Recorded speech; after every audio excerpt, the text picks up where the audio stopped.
Muy buenas a todos, bienvenidos una vez más al Triplano.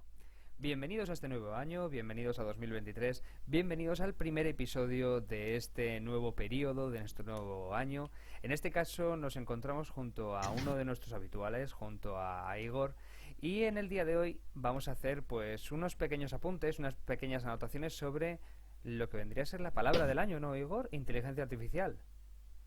Sí, efectivamente, la palabra del año 2022, inteligencia artificial. Un elemento además que se está viendo ya inmerso en todos los aspectos de nuestra vida, de nuestro día a día como sociedad, como individuo y también como consumidor, que es uno de los principales puntos de anclaje en las medidas que vamos a comentar a lo largo del día de hoy. Pero bueno, este episodio queremos que sea un episodio del día a día. La palabra inteligencia artificial es a veces muy complicada y puede resultar algo, ¿cómo decirlo?, poco porosa, muy difícil de afrontar y algo excesivamente complejo, pero ya veremos cómo no lo es. Parece ser que lo es, pero no lo es tanto. ¿A que no, Igor? Efectivamente, o sea, de hecho, bueno, hemos buscado una serie de definiciones precisamente utilizando la inteligencia artificial de ChatGPT para que nos explicara inteligencia artificial en palabras de calle, o sea, como lo explicaría una persona de a pie, digamos. Y una definición que nos han dado, pues es, la inteligencia artificial es una tecnología que permite a las máquinas hacer cosas que normalmente requerirían inteligencia humana para realizar, como tener el lenguaje natural o tomar decisiones complejas. O sea, para cualquier cuestión del día a día. No, además que es una aproximación, pues, que es que ni siquiera es a priorística, es una aproximación centrada ya con una aplicación mucho más pragmática. Se aleja del dogma, se aleja de la idea de inteligencia artificial. Pero si te parece bien, antes de empezar a meternos de cabeza en ello, ¿sabes lo que podemos hacer? La entradilla. Vale. Así que en este punto, bienvenidos una semana más, una vez más, un año más a El Triplano.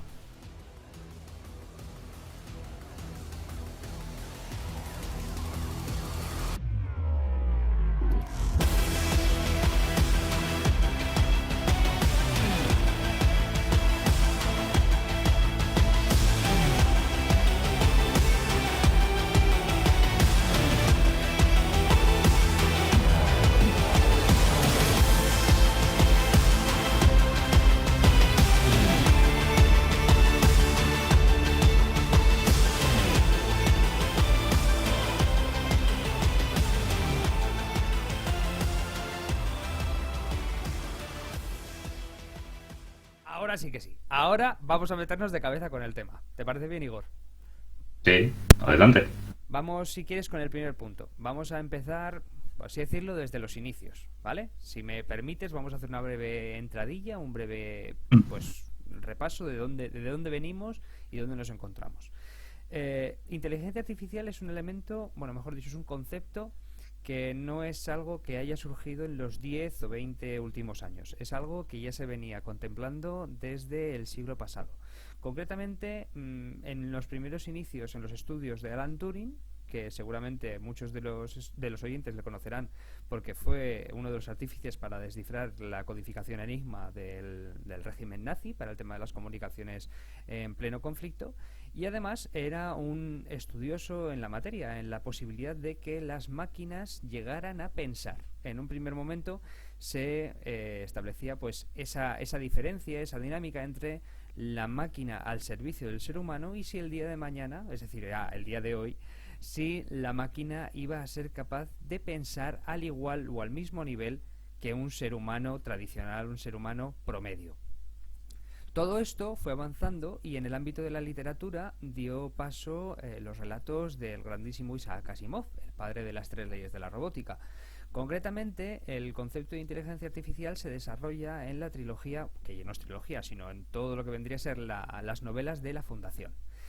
Y de ahí en adelante ya nos podemos trasladar hasta la década de los 50, cuando McCarthy, además de otros, pues, ¿cómo decirlo? Te iba a decir scholars, pero lo que vendría a ser la doctrina, los estudiosos de la materia, pues ahondaron más en la posibilidad de relacionar lo matemático con el campo de la psicología cognitiva. ¿Qué es o qué tiene que ser el pensamiento de una mente, o cómo se concibe el pensar humano y cómo eso se puede transmitir al lenguaje matemático, a lo que vendría a ser el lenguaje básico, una lógica como tal, la lógica matemática? saltándonos todos los prolegómenos técnicos, que esto tiene muchísimo, y además ni aquí Igor ni yo somos especialistas en la materia como para poder meternos a fondo, solamente decir que el concepto de inteligencia artificial que nos ha planteado Igor es uno de los tantos que se pueden utilizar, o de las tantas aproximaciones que hay. Es muy complejo acotar qué es inteligencia artificial. Primero, porque no sabemos principalmente qué es inteligencia. Pero si tenemos que hablar de inteligencia, tenemos que empezar por el sesgo cognitivo. ¿Por qué entendemos cómo pensar? ¿Qué es pensar y qué es lo que comprende? Sí, efectivamente. Además, inteligencia es... Bueno, es que es un concepto bastante subjetivo. O sea, para algunos inteligencia, pues es, yo qué sé, decir, alguien que tiene un currículum académico estupendo. Para otros, inteligencia es algo, pues es ser alguien hábil para ciertas cosas, para igual incluso ser muy hábil para una cuestión muy específica. O sea, efectivamente es como comentas, que es inteligencia como tal. Claro, y es que además, bueno, el tema de las aproximaciones del concepto de inteligencia artificial es un debate que lleva abierto décadas. Es más longevo que tú y que yo. Y la cosa, lo interesante en este punto es quizá coger una de esas interpretaciones, quizá coger una de esas descripciones, de esos conceptos y trabajar sobre ella. Porque inteligencia artificial, desde la perspectiva, en este caso, pues voy a barrer un poco para casa. En 2018, la Comisión Europea trató ya de cerrar el concepto de inteligencia artificial como la capacidad mecánica de una máquina para poder desarrollar un pensamiento similar o asimilado al humano para alcanzar una serie de objetivos, siendo capaz de ser, por un lado, autónoma y luego ser capaz y consciente de su entorno. Es decir, que un sistema es capaz de identificarse, de autoidentificarse, decir dónde me encuentro, y a partir de saber dónde me encuentro, cuál es mi entorno y cómo esos datos de los que la máquina, el sistema, bebe, le permiten adaptarse a la realidad en constante cambio. Principalmente, aquí me parece que es un debate muy chulo. ¿Por qué? Porque partimos ya del momento en el que concebimos la máquina como un elemento, una herramienta que está a disposición del ser humano, a el punto en el que equiparamos la herramienta al ser humano. Es lo que comentábamos antes de la ruptura con el Deus Ex. O sea, lo que vendría a ser pasar del ser humano, del Homo Deus, a un Deus Ex Machina, por así decirlo. Y es bonito, a mí me parece que es un debate muy chulo, pero bueno, te quiero pasar la pelota, que yo en este caso no quiero ser el chapas del día de hoy, no quiero pasar o acaparar demasiado tiempo, y además de que somos dos, vamos a mantenerlo en formato diálogo, que no monólogo. Me ha parecido muy interesante la cuestión que has comentado de que al fin y al cabo inteligencia artificial para realizar sus funciones que tiene en cuenta, bueno, pues las diferentes circunstancias del entorno que le rodea, es decir, la realidad, bueno, la realidad espacial, bueno, de conocimiento, todo lo que le rodea. Me parece muy interesante. De hecho, hace un par de años salió una noticia muy interesante relativa a que unos desarrolladores habían creado una inteligencia artificial a partir de diferentes hilos de Twitter, y la inteligencia artificial, teniendo en cuenta todos los bots, todas las cuentas de Twitter y las tendencias que había en la red social, pues se volvió bueno, la personalidad de la inteligencia artificial fue racista, xenófoba, machista, o sea, todo lo malo que nos podíamos imaginar. Sí. Un ejemplo quizás random, pero bastante ejemplificativo de lo que hemos comentado. Sí. Y ahí está, pues quizás uno de los grandes peligros de la inteligencia artificial. A ver, pero es que voy a abrir un melón que es un melón muy interesante, que es el tema de lo de los que se llama sesgos algorítmicos, que a fin de cuentas es básicamente saber el código fuente de un algoritmo, de una aplicación, de un sistema y cómo funciona. A fin de cuentas el código fuente muchas veces, y esto hablo un poco de memoria, de tiro de biblioteca como digo yo, se hablaba del código fuente como el contenedor en el cual se remiten o se refuerzan todas las ideas, todo lo que vendría a ser estos puntos, estas variables, y son la lógica que componen el funcionamiento del algoritmo. Es decir, es un recipiente, tú metes ahí y eso es un cajón desastre. Es un cajón desastre que además es un filtro por donde van a tener que pasar los datos de entrada. Por tanto, siempre va a haber un sesgo, siempre va a haber una, no voy a decir arbitrariedad, pero sí una discriminación. ¿Por qué? Porque el ser humano es el que desarrolla El algoritmo y el ser humano es imperfecto por definición. Y en tanto el ser humano es imperfecto por definición, esos sistemas que sean producidos por el ser humano van a venir con una herencia ya dada que viene de esos factores o de esa forma de interpretación. Por tanto, hablar de inteligencia artificial y hablar de sesgo muchas veces es hablar de la interpretabilidad, del concepto de interpretabilidad y de transparencia. Es complicado. Es muy complicado porque aquí nosotros, en nuestro caso, Igor, nosotros lo vemos como juristas. Nosotros somos juristas y nosotros lo tenemos que interpretar desde la perspectiva del jurista. Estoy seguro de que cualquier matemático llega a este punto y nos dice, no tenéis ni puta idea. ¿Qué es lo que no tenemos? No tenemos ni idea. Pero desde esta perspectiva, nosotros valoramos la posibilidad de acceder a ese código fuente. Nosotros como personas podemos acceder a ese código fuente. ¿Lo vamos a entender? ¿De qué nos sirven que nos den... Y voy a tirar de generalidad más absoluta porque sabemos que no es así, pero ¿de qué nos sirve tener muchos ceros y muchos unos si no tenemos la herramienta, el código? Tenemos una hoja en blanco, bueno, mejor dicho, tenemos una hoja con mucha... es como intentar transcribir un escrito de otro idioma del cual no tenemos ni idea.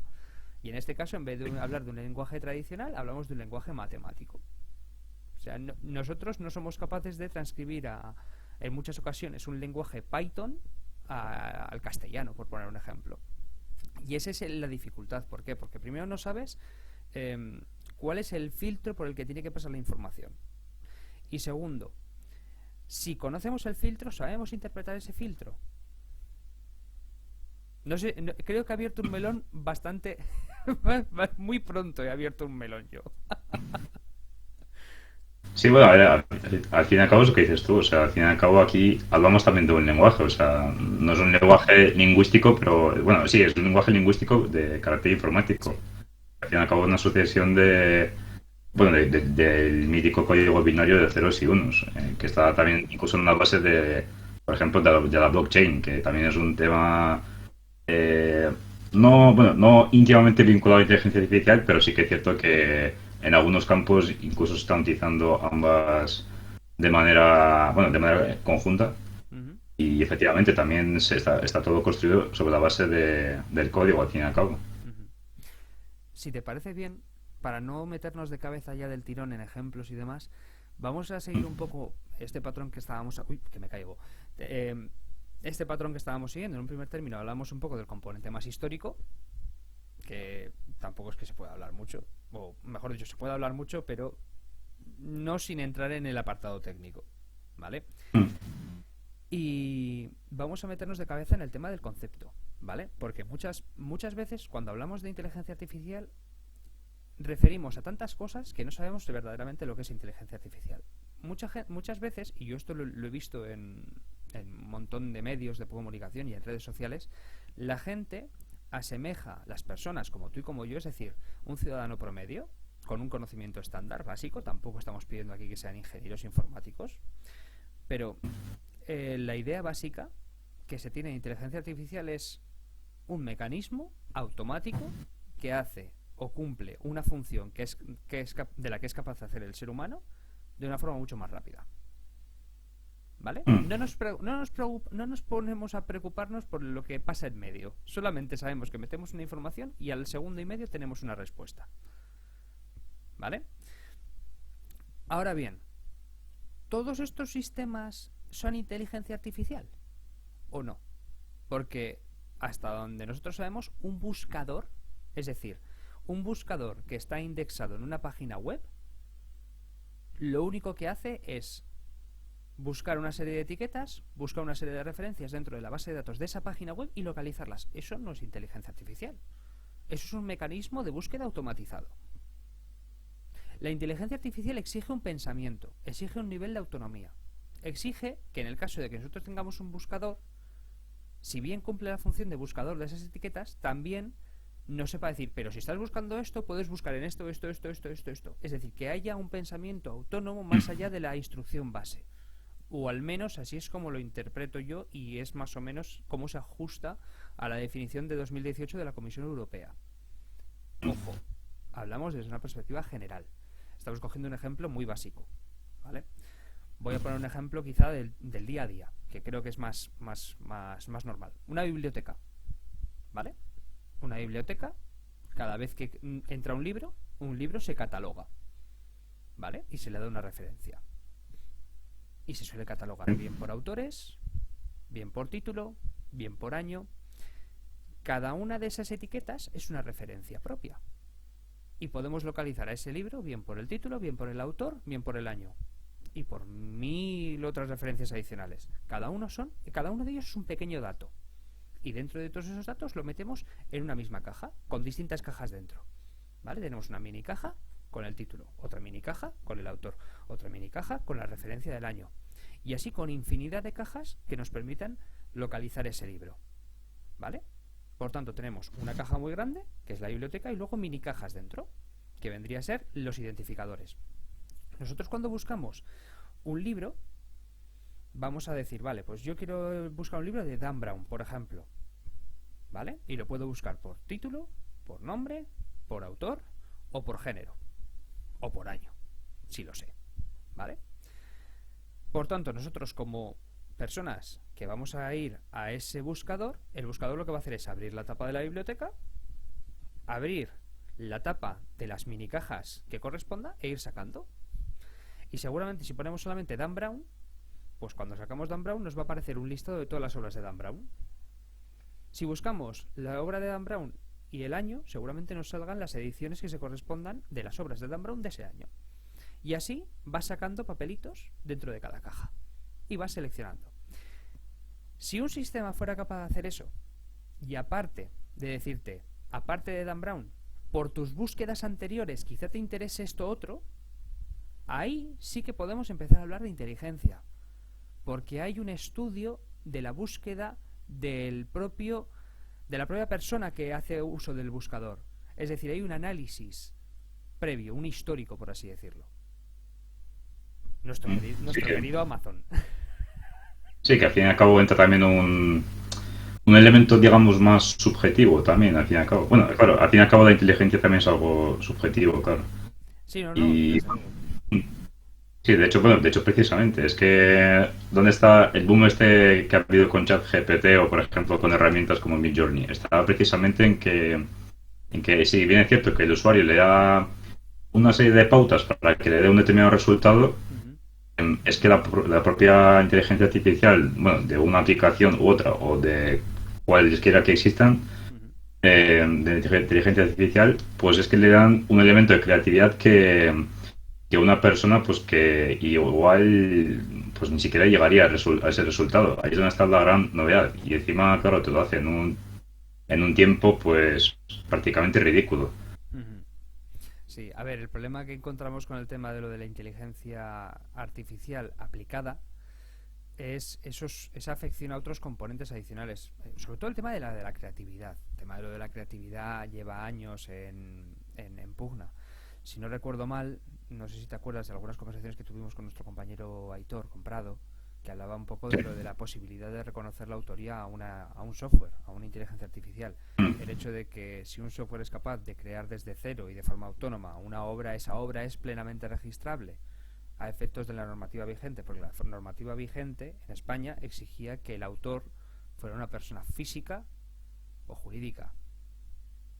Y ahí el problema, que el autor tenía que ser una persona detrás de. Tiene que haber alguien encargado de hacer que funcione ese software. Si no hay unas instrucciones humanas detrás de esa obra, la cosa se tambalea.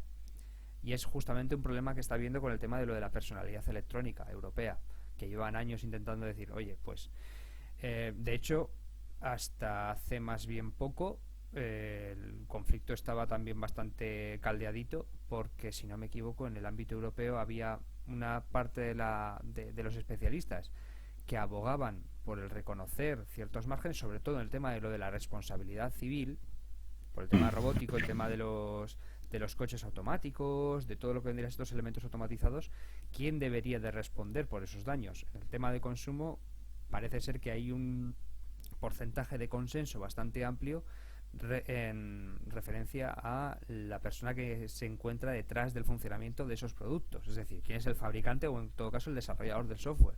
Es decir, habría que escalar un poco hacia atrás en la cadena de producción y decir, detectar dónde está el fallo y darle herramientas a la persona para solicitar esa indemnización a la persona que corresponda o pues esa solidaridad entre las partes. Pero bueno, sin meternos en el tema de derecho, que es una cosa que nos apasiona y que se nos pierde la olla por ello, en el tema general, que es lo que ha dicho, el tema de la creatividad, yo creo que no llegamos al punto de que la inteligencia artificial sea creativa. Yo soy partidario de que no existe la creatividad ahora mismo, tal y como está funcionando ahora mismo en inteligencia artificial. Bueno, también quizás habría que tener en cuenta que ahora mismo quizás estamos bueno, por así decirlo, en el paleolítico igual de inteligencia artificial. Una cuestión que de hecho creo que la comenté ayer contigo preparando este podcast, Sí, era que uno de los CEOs bueno, de la famosa plataforma de inteligencia artificial, ChatGPT, dijo que 2023, que básicamente 2023 al lado de 2022 va a ser totalmente distinto. O sea, están dejando caer que ahora mismo estamos solamente en la fase beta, digamos. Que lo que se viene va a ser algo muchísimo más gordo.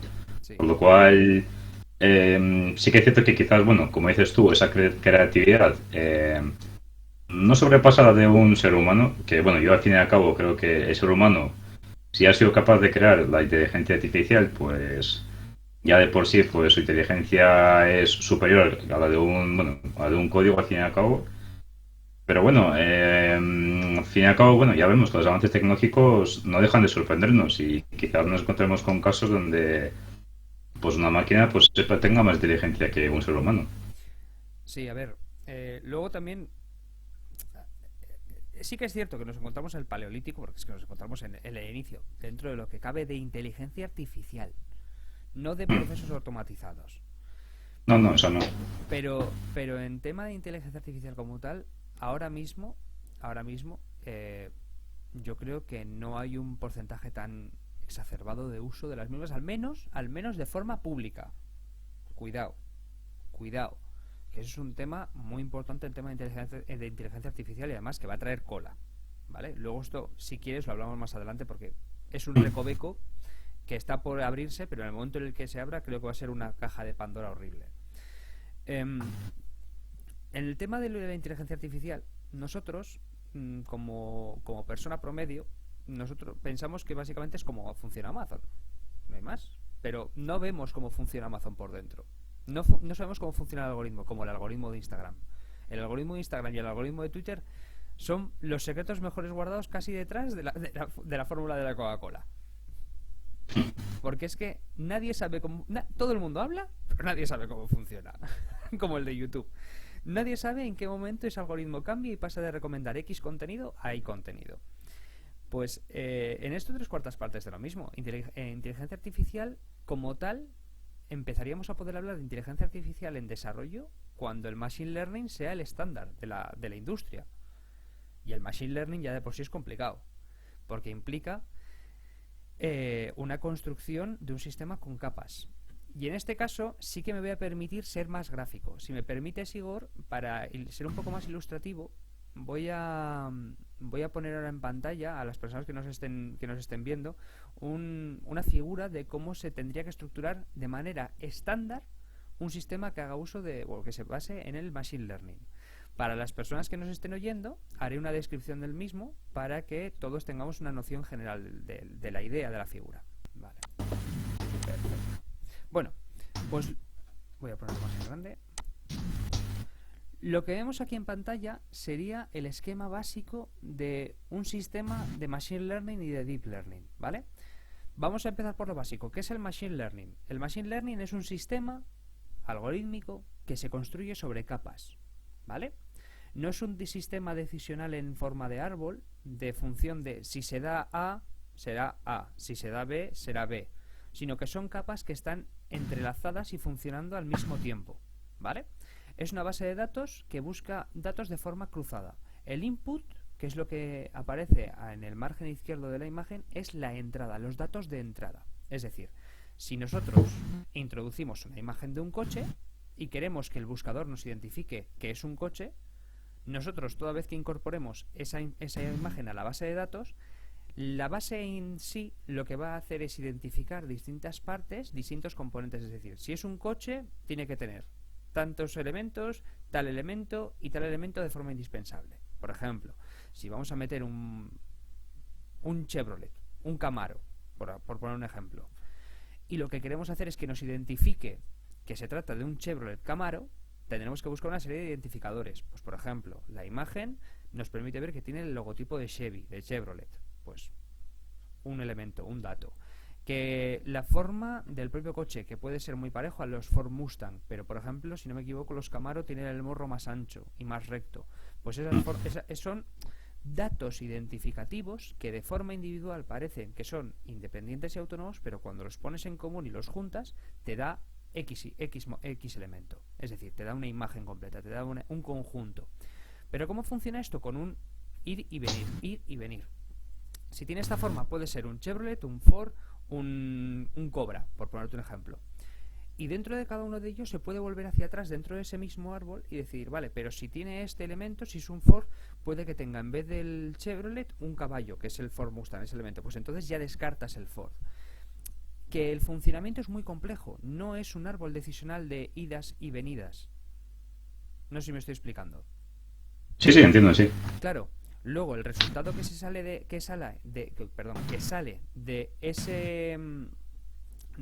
esa utilización de ese mecanismo, de ese procedimiento, es el output, que es el elemento de salida del resultado.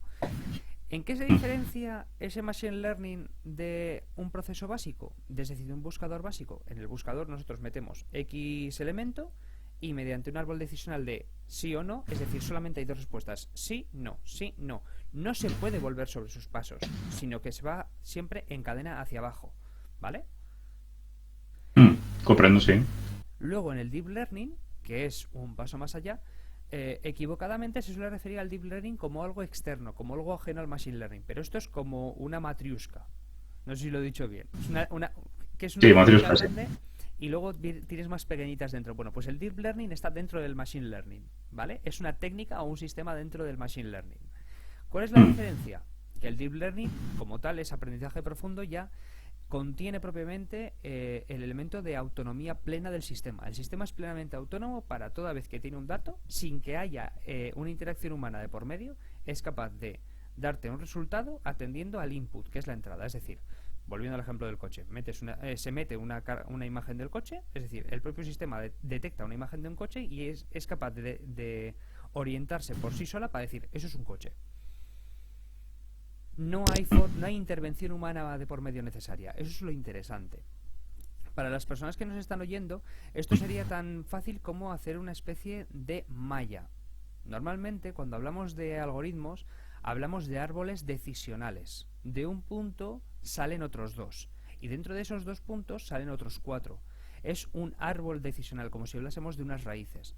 Sin embargo, cuando hablamos de sistemas que hacen uso del machine learning y del deep learning, no hablamos tanto de un árbol, sino de una red. Hablamos de una red como si fuera una telaraña. Hay distintos puntos conectados a un punto central, pero es posible ir y venir, desplazarnos dentro y fuera de esa telaraña. Ahí hablamos de cierta autonomía y el sistema es más poroso, tiene la capacidad para absorber más información y a partir de esa información retroalimentarse. No sé si he sido lo suficientemente claro. Sí, se entiende. De hecho, en este caso del deep learning, que es donde quizás está el mayor peligro, digamos, ético, se podría, ético y no solo ético, de lo que vendría a ser, de la inteligencia artificial como tal. Es decir, que la tecnología sea capaz de actuar de manera autónoma y lo que es más importante, sin tener a un humano o grupo de humanos que tengan al menos potestad o capacidad para controlar sus decisiones al fin y al cabo. Que pueden ser decisiones buenas o lo que es peor aún, malas. Así que claro, ahí está el gran peligro, claro. Claro, a ver, es que a fin de cuentas el concepto de inteligencia artificial, como comentabas, Igor, es muy transversal. Sobre todo si atiendes a la utilidad del mismo. Porque la inteligencia artificial, yo creo que erróneamente pensamos que tiene que ser algo que nos facilite la vida, pero como un fin en sí mismo. O sea, la inteligencia artificial muchas veces es concebida como un fin más que como una herramienta. Si perdemos esa perspectiva, yo creo que caemos en un abismo del cual es muy difícil salir. ¿Por qué? Porque así como antes la inteligencia artificial era dependiente de la intervención humana, ahora nosotros nos haríamos dependientes del funcionamiento de la inteligencia artificial. Nos volvemos unos inútiles tecnológicos. Que es precisamente lo que muchas personas, como dices tú, conciben la inteligencia artificial, es que dicen, pues ¿para qué voy a hacer las tareas de mi instituto, de mi universidad, si Con tal de poner en ChatGPT que me lo haga, pues me lo hace. O, por ejemplo, un diseñador gráfico, lo mismo, que dice, pues tengo que hacer una ilustración sobre esto. Pues nada, pues utilizo DALL-E o yo que sé, o Stable Diffusion o Midjourney para que me haga esta ilustración, me ahorro tiempo y encima cobro. Y no le digo nada al cliente. Por ejemplo, por ejemplo. Ahí está el gran debate también, claro. Sí, mira, el tema de lo del académico que lo has comentado, no sé si salió hoy o hace un par de días, varios colegios del estado de Nueva York han prohibido el uso de ChatGPT dentro de las dependencias del instituto para evitar ese caso precisamente, el tema de la copia. Porque es que también es cierto que mucha gente no se da cuenta de una cosa, y es que cuando hablamos de inteligencia artificial tenemos que pensar de dónde sale la información de la que hace uso la inteligencia artificial. Y es, casualmente ese es el problema. El problema tradicional de, vale, voy a preguntar a la inteligencia artificial qué es inteligencia artificial. Y te puede dar una respuesta. Tú la das por buena. Pero tú no tienes ese filtro, ese criterio adicional para decir, de verdad, o sea, tú vas a hacer como un auditor propiamente. Tendrías que hacer esas funciones de auditoría, de fiscalización del contenido que genera la propia inteligencia artificial precisamente para eso, para no caer en ese vórtice de cada vez sé menos. Porque verdaderamente, si no controlamos el resultado que sale de esa propia inteligencia artificial, primero, no vamos a hacer una inteligencia artificial de calidad, porque no hay una función de auditoría detrás. Y segundo, nosotros estamos dando por bueno algo que verdaderamente no lo es. Y es que Sí, de hecho. Sí, perdóname, Igor, dime. Sí, no, que quería comentar precisamente respecto a eso que, bueno, como has comentado, nosotros como juristas, pues yo, por ejemplo, he buscado algunos términos jurídicos, algunas cosas jurídicas que, bueno, de las que, a ver, no me considero experto, pero sí que es cierto que sé bastante, sé explicarlo bastante bien y soy capaz de explicarlo a una persona que es lega en la materia de jurídica. Y bueno, las respuestas en este caso que daba, en este caso, ChatGPT, pues a ver, pues eran bastante correctas, pero no eran ni mucho menos exactas y tampoco eran, o sea, ni mucho menos sustituía pues la opinión de una persona que realmente sabe la materia. Es más como una herramienta de apoyo, como algo introductorio que, bueno, que algo que totalmente vaya a sustituir a la persona. Al menos en este campo. Quizás en otros campos como, pues yo que sé, del código informático o yo que sé, o por ejemplo la creación de, sí, bueno, de códigos informáticos o la creación de diferentes textos de copywriting o lo que sea, pues quizás ahí sí que sea excelente, pero en algunas cuestiones sí que es cierto que anda bastante limitadillo, se podría decirlo. Sí, no, desde luego, desde luego. Además, el tema de lo de los términos es súper interesante porque precisamente la información de la cual se nutre esta base de datos es información que es lo que hablábamos al principio. Que la base de datos inicial tiene que estar hecha, como quien dice, casi a mano. Mm. Si el ser humano ya de por sí tiene un sesgo en todos los aspectos, nosotros nacemos y desde el momento en el que nacemos nos vemos condicionados en absolutamente todo. Todo. Nuestras decisiones, nuestra perspectiva a partir de la cual vemos el mundo, todo. Si ya nosotros que somos quienes vamos a hacer esa base de datos dejamos fuera X datos, seguramente tengamos un caso tan controvertido como el caso Loomis. Que seguro que sabes cuál es, Igor. No me suena la verdad. Si puedes ponerlo para, bueno, para mí y para los espectadores, El te lo caso agradezco. lo resumo porque es que es un caso de procedimiento penal. Lo voy a resumir así grosso modo. Eh, Esto es un caso bastante conocido en Estados Unidos, que es el caso State contra Loomis. ¿Por qué es tan conocido? Primero, por la cantidad ingente de literatura jurídica que se ha vertido sobre el mismo. ¿Qué es lo que ocurría principalmente? En el estado donde se llevó a cabo esta resolución, donde se emitió esta resolución, el tribunal juzgador hizo uso de una herramienta que se llama Compass. Es un sistema algorítmico que hace uso de los datos penales y en algunos casos personales de las personas que son reclusas o de los que han sido condenados para valorar el índice de potencial criminalidad o reincidencia. ¿Vale? Grosso modo es eso. ¿Para qué se suele utilizar? Para motivar o para fundar alguna que otra decisión, sobre todo a la hora de o bien pues reducir la condena, bien para aquellas personas que por ejemplo podrían solicitar lo que vendría a ser aquí en España el tercer grado, o para modular la pena en caso de que hubiera habido algún recurso, por poner un mero ejemplo. ¿Vale? ¿Qué es lo que ocurrió en este caso? Pues que el mecanismo Compass hizo uso de los datos de los que disponía y esta persona, al ser una persona de color y de X procedencia y con una capacidad económica reducida y de un origen X, dio por sentado que por esos condicionantes, esos datos de forma aislada, elaboró un perfil de alto nivel de reincidencia y alta peligrosidad. Luego, los estudios que se han venido vertiendo han visto que ese algoritmo tenía un claro sesgo en contra de las personas de color y de X procedencia o con X capacidad adquisitiva. Problema nuevamente de lo que conocemos como sesgo algorítmico. Y en este caso hay auténticas maravillas en cuanto a la literatura jurídica sobre este caso, varias de ellas de procedencia de nacionalidad española, de autores muy buenos, que además, si no me equivoco, era de la profesora Godoy, una barbaridad de artículo buenísimo, citado a nivel nacional e internacional, que es espectacular y habla en profundidad sobre toda esta materia. En cuanto a literatura jurídica, es de lo mejorcito, porque analiza desde el ámbito penalístico todo lo que vendría a ser el procedimiento, desde el ámbito procedimental hasta el ámbito sustantivo, cómo afecta a todo.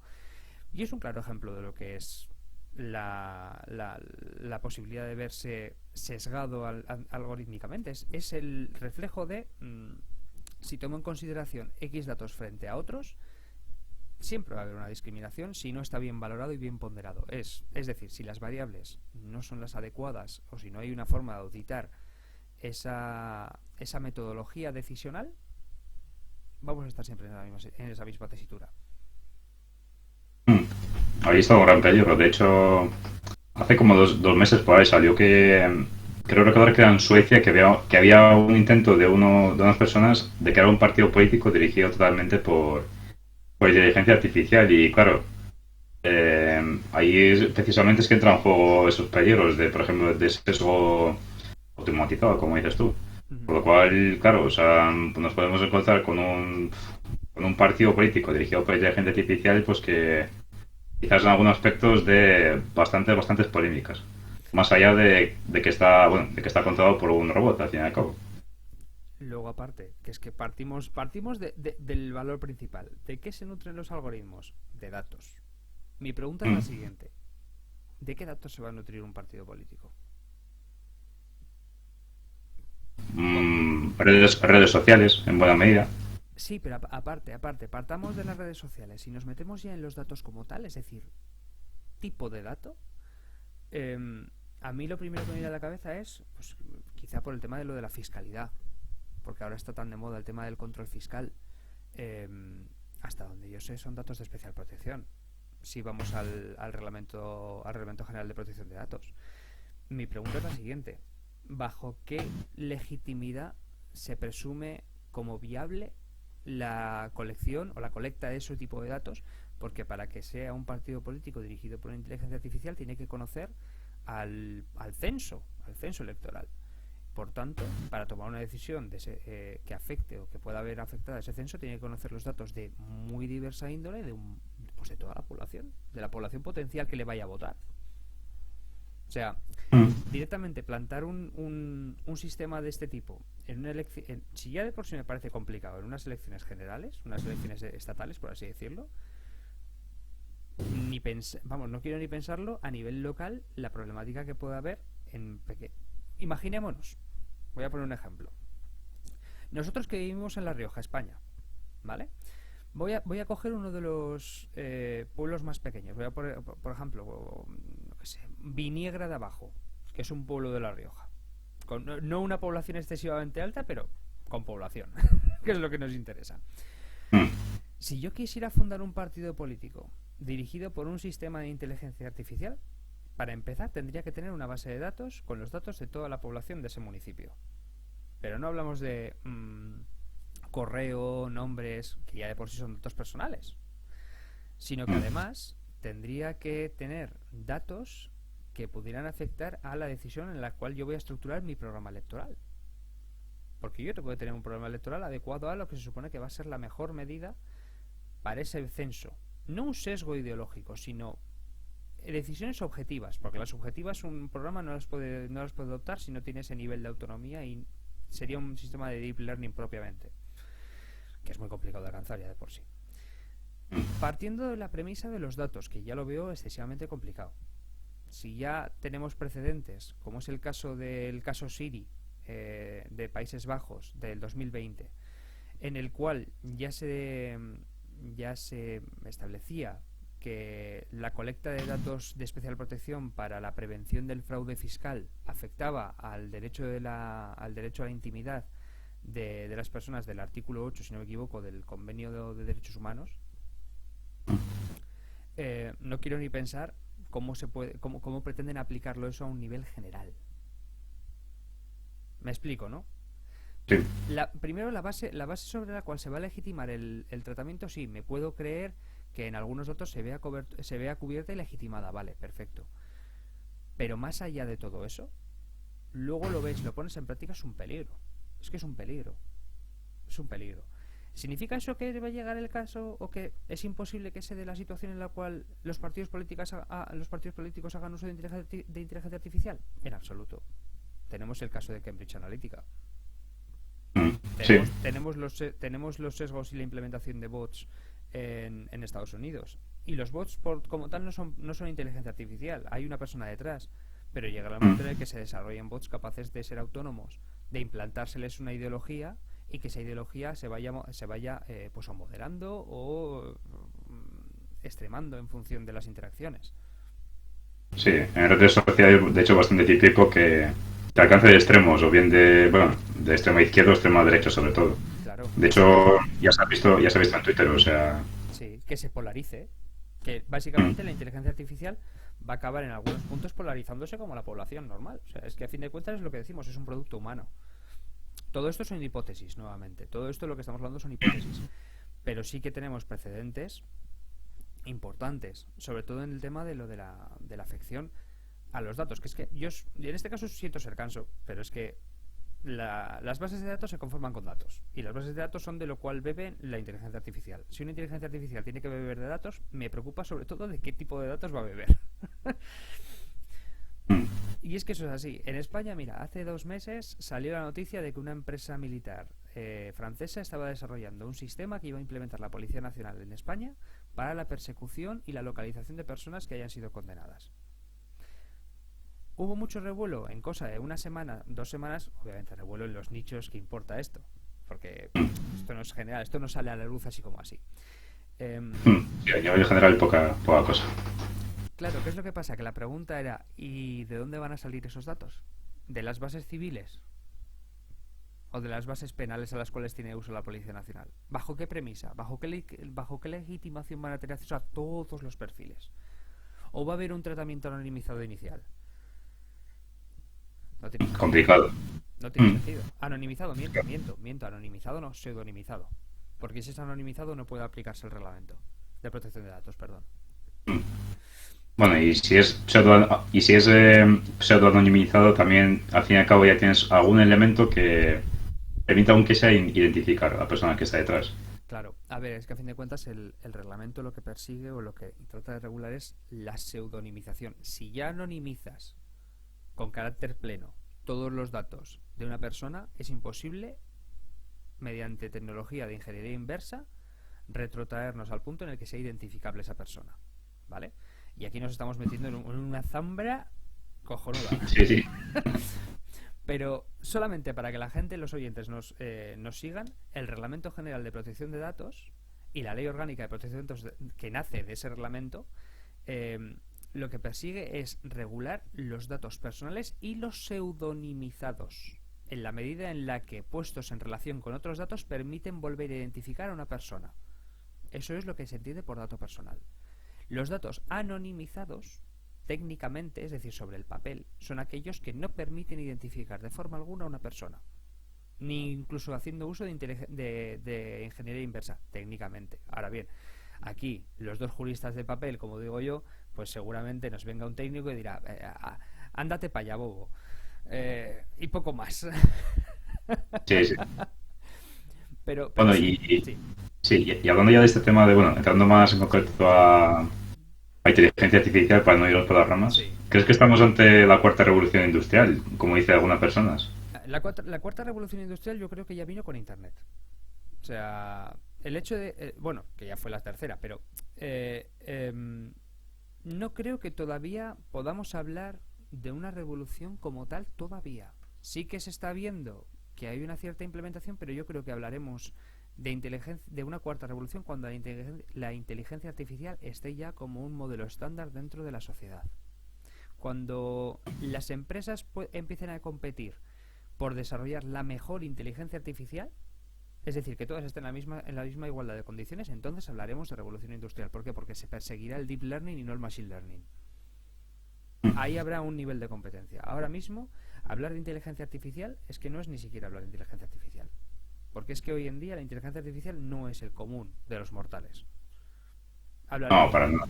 hablaremos de inteligencia artificial y de verdadera cuarta revolución. ¿Sabes cuándo? Cuando, desde mi perspectiva, cuando la administración, cuando el Estado se vea obligado a decir que verdaderamente se hace uso de este tipo de tecnología de forma asidua. Y eso es lo que va a pasar con la nueva propuesta de reglamento de regulación de propiedad intelectual, no, perdón, de inteligencia artificial, la ley de inteligencia artificial.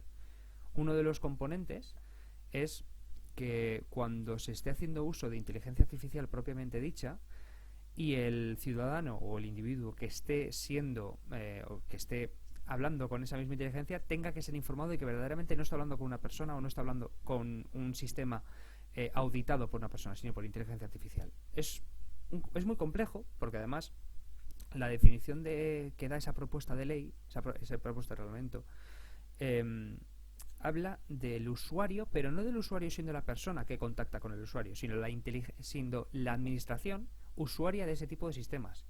Yo soy usuario de esos sistemas porque los implemento en mi funcionamiento. ¿Entiendes? No sé si me he explicado Sí, sí, ese sí. giro de tuerca. Sí, sí, sí, lo entiendo, sí, sí, se ha entendido. Para algo de lo que puedo hablar, basta que estoy estudiando sobre el tema, no, voy a aprovecharlo. Sí, sí, sí.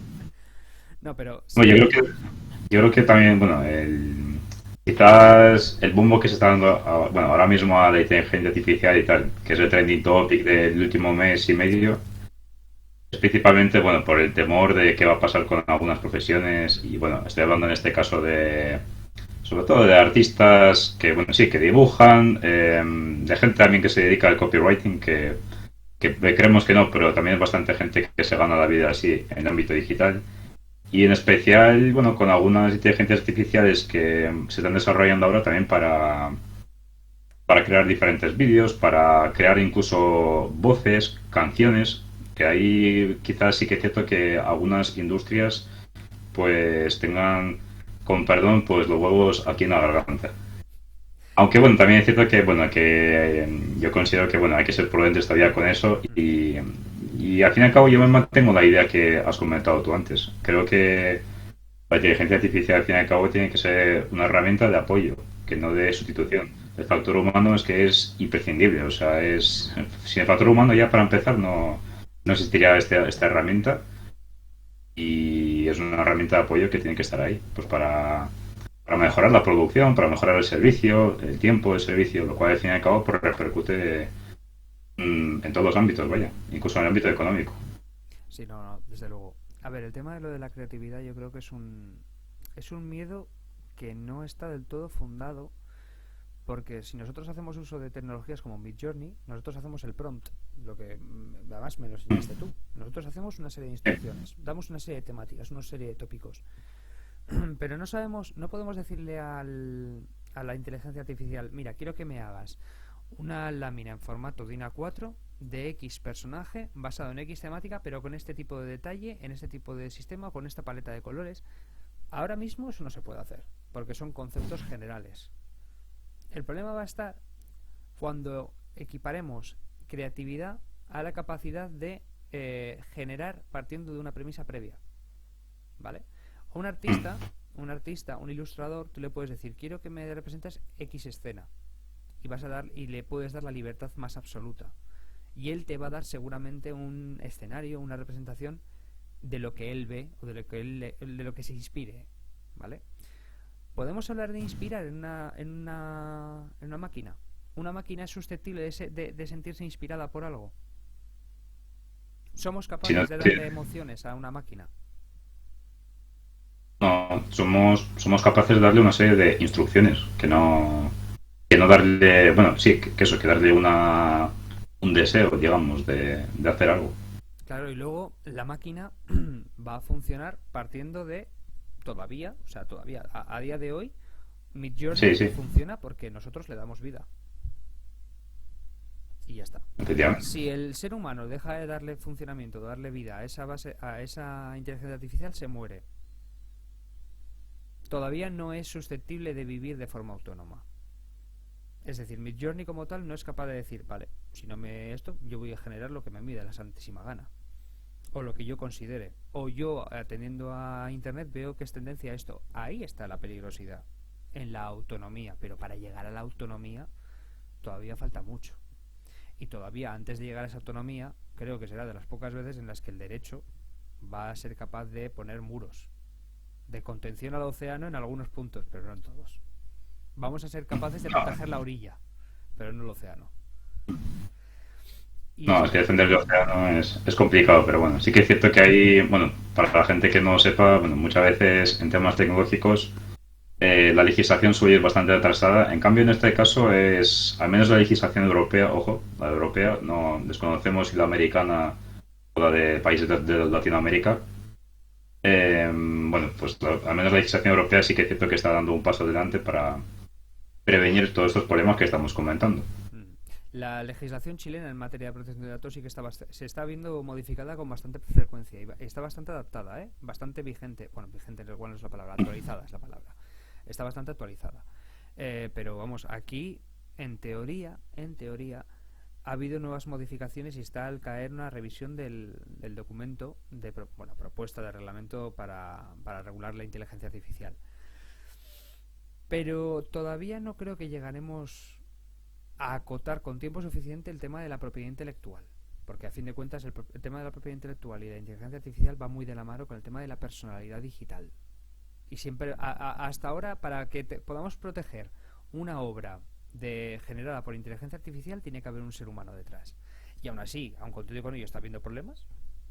Si no me equivoco, hace poco había un artista que generó una novela y el 80 o el 90% de las ilustraciones, por decir un número porque no me acuerdo el porcentaje completo, estaban generadas con Midjourney y le denegaron la inscripción de la obra, a pesar de que era una autora verdadera, o sea, era una persona física, palpable, material, la que estaba detrás de la obra.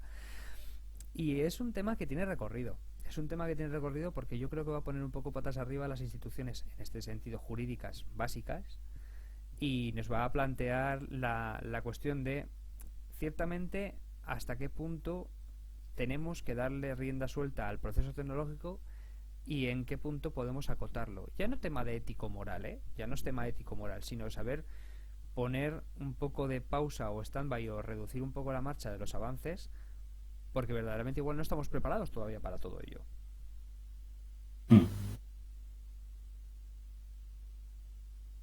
Menuda pausa dramática, No, pero sí que es cierto, Igor, que es lo que has comentado.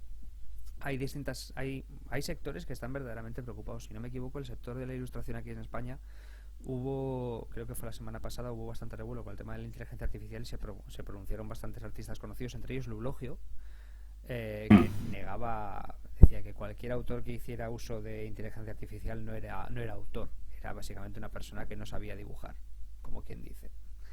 Y, y es Pero que claro, aquí también se genera, bueno, en primer lugar, yo creo que también todo esto está creado también por algunos titulares muy sensacionalistas por parte de la prensa, sí, que lo pintan como algo apocalíptico, cuando yo al menos yo, que puedo estar en lo correcto, puedo estar equivocado, al fin y al cabo soy persona, yo ya he dicho antes, yo lo concibo como una herramienta de apoyo y el elemento humano está ahí. Y claro, ahí también, al fin y al cabo, ante aquellas profesiones que se ven amenazadas, entra también en la tesitura el debate de ¿qué hago? ¿Me mantengo en lo tradicional o doy un salto a lo novedoso y me voy adaptando a las nuevas realidades tecnológicas y, lo que es más importante, sociales?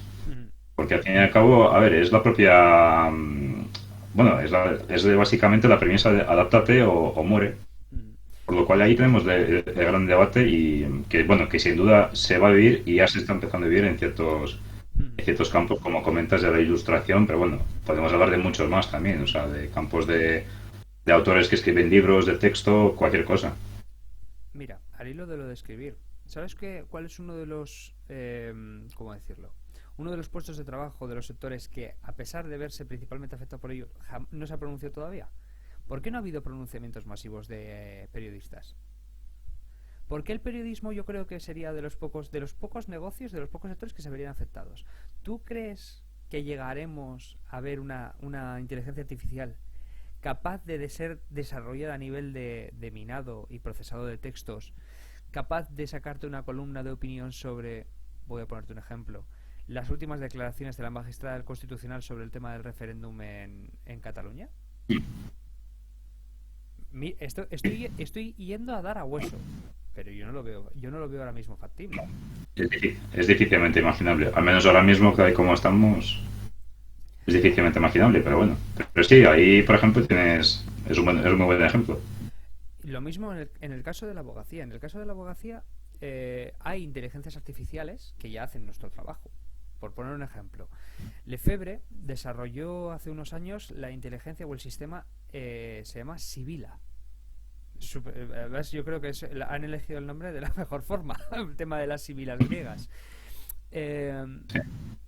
¿Qué es lo que hace? Principalmente te permite subir un documento previamente anonimizado, localiza los puntos flacos de ese escrito y tú como parte te identificas si eres parte actora o parte demandada o denunciada, etcétera, la parte pasiva en vez de la parte actora, eh, y te desarrolla una serie de escritos o argumentos fuertes en función de la jurisprudencia recientemente analizada.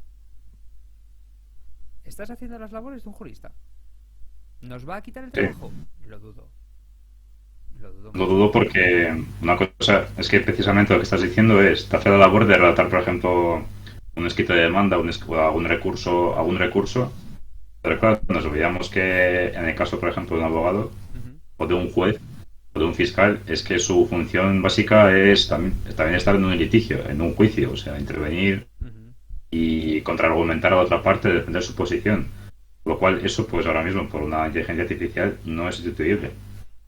Cuidado. Cuidado que ya hay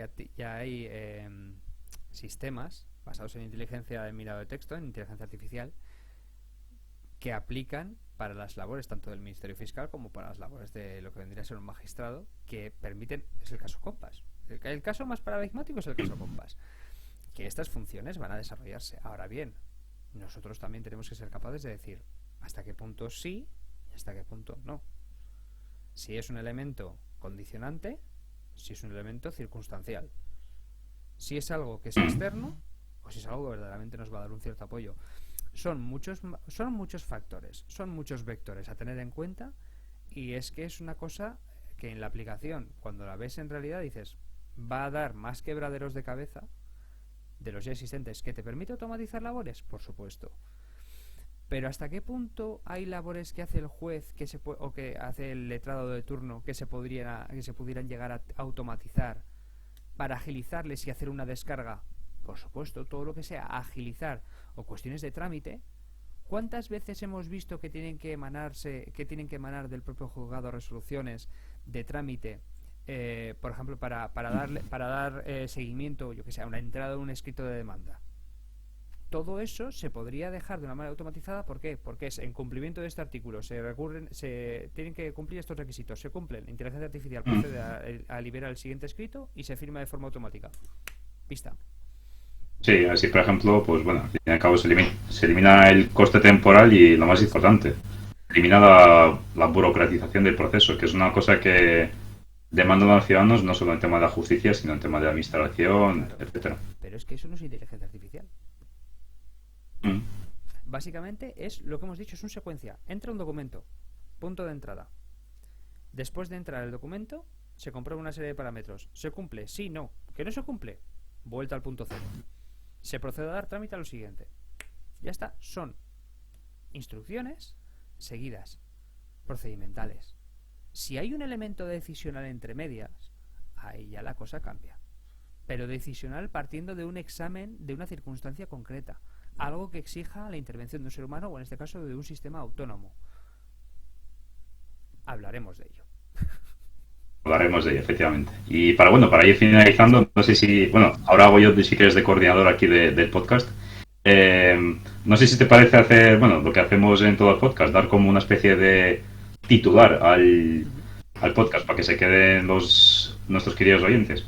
Vale, sí. Mira, se me ocurre una mejor idea. ¿Qué tal si hacemos los titulares con ChatGTP? Y así... Ya, por ejemplo. Vale, Por procedo, ejemplo, ¿vale? ya. Procedo.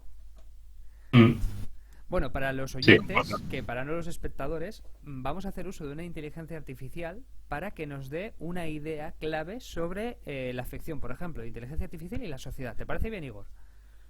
sí, me parece perfecto, sí. Sí, sí, se ve, se ve. Vale.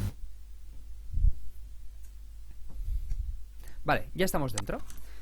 Bueno, pues esto sería tan sencillo como a través de una serie de identificadores, que es una frase, solicitar a chat que nos dé una serie de ideas. Dame un titular para un podcast sobre inteligencia artificial.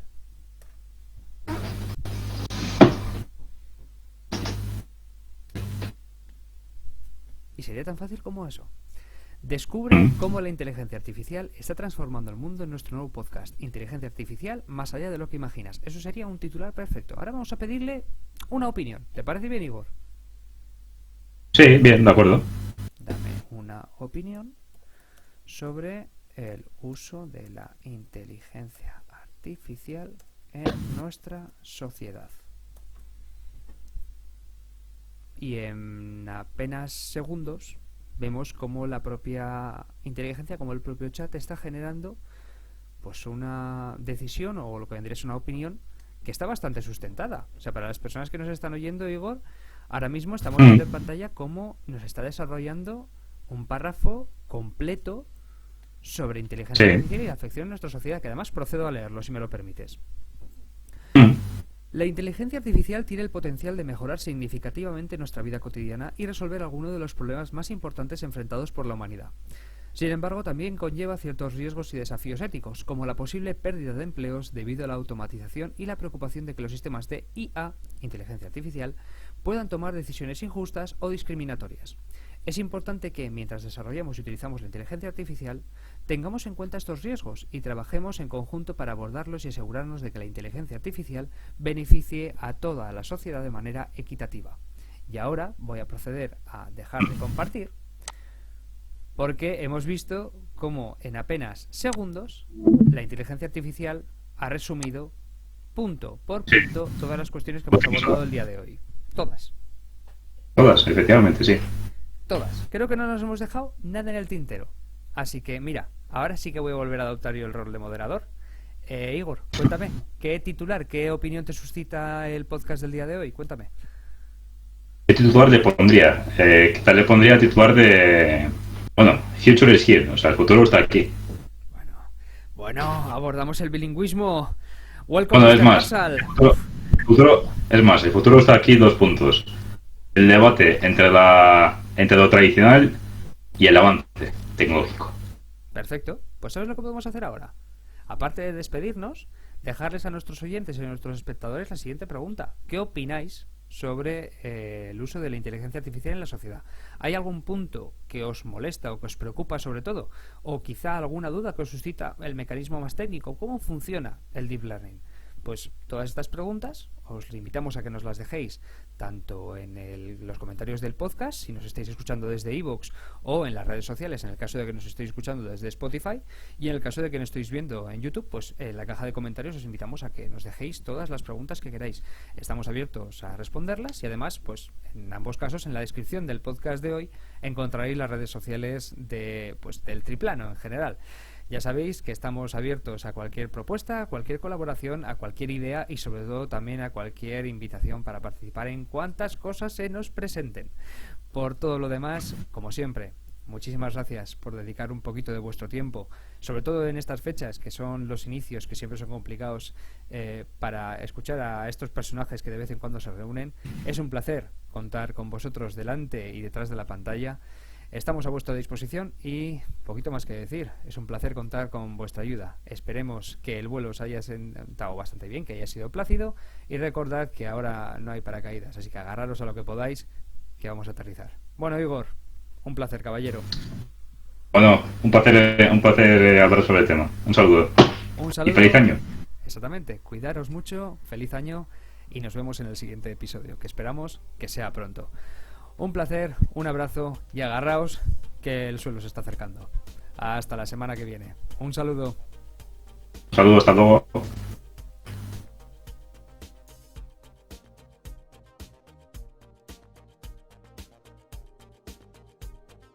Discovery's 4 computers now have primary control of critical vehicle functions.